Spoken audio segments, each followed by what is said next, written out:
Hello, in front of me I've got JBL Quantum One.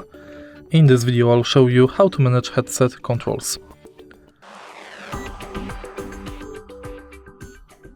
In the beginning, take a look at the left ear cup. Right here we've got the button thanks to which we can enable or disable ANC and tag through. Right here we've got the button thanks to which we can recenter head tracking. Here we've got the button thanks to which we can change volume of the headset, and in the end we've got the button thanks to which we can mute unmute microphone and turn off the RGB light. On the bottom of the left ear cup we've got the USB-C charging port, 3.5mm jack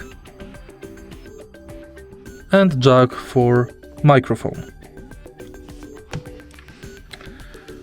And that's basically it.